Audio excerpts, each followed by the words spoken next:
So in terms of sleep, you talked about performance, obviously deadlifts and, powerlifting, etc. massively reduced. Your recovery was worsened. You get more muscular soreness. You chronically elevated in cortisol. The second thing you mentioned there was the growth hormone. So growth hormone is released at nighttime. We know that. So it peaks at nighttime.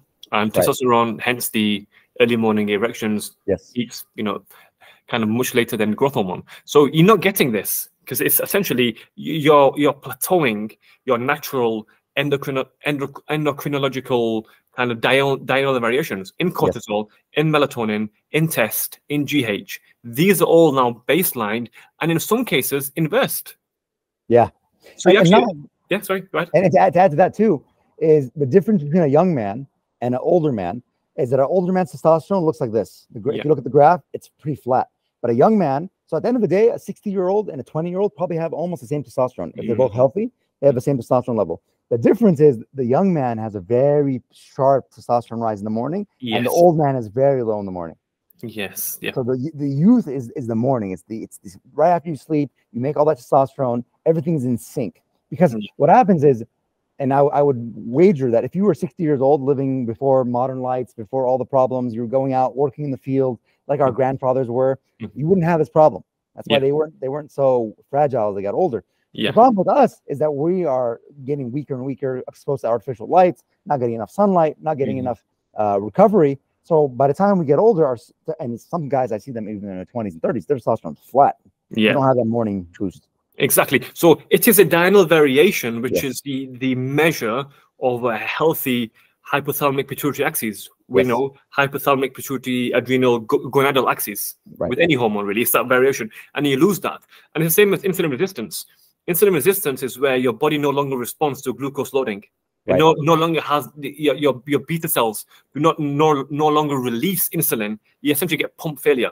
It's the same as declining test levels. It's not that their levels are low per se; their free test levels are low. It's just that they've got the blunting of the diurnal variation, which is indicative of virility. And we're seeing in the UK, testosterone levels now are declining. Probably same in America, probably even more in America, because obesity is much more. Because the link between obesity and testosterone, a lot of guys are aromatizing without even knowing it. And they always say to me, doctor, I'm going to convert my fat into the muscle. It's the biggest myth known to man. I'm going to convert medically. These are two different things. It's just esterification. You can't do that. You're essentially aromatizing. So I said to guys, look, do weight training, but do weight training to shred, as in lose the fat, because you're going to increase your basal metabolic rate. You're going to increase your BMR. You're going to increase your test and your GH by weight training. Get leaner and get rid of the fat. Because what's happening, you're converting, your cortisol's high, your estrogen's high, and you're aromatizing anything into estrogen, essentially.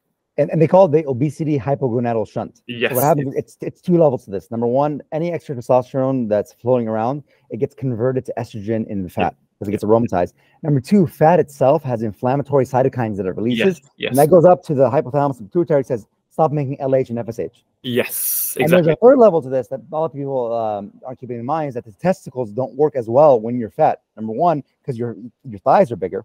So that heat messes up your testicles. Your testicles are outside the body. It's supposed to be cooler. It's supposed to be cooler. Yeah. Exactly. Yeah. So, and the testicles are more receptive to LH in the morning. They're not as receptive at night. Yes. So that's why you need everything has to be lined up. It's a symphony. And if you don't have everything going in order, it sounds very weird and you feel weird. Yeah, no, exactly.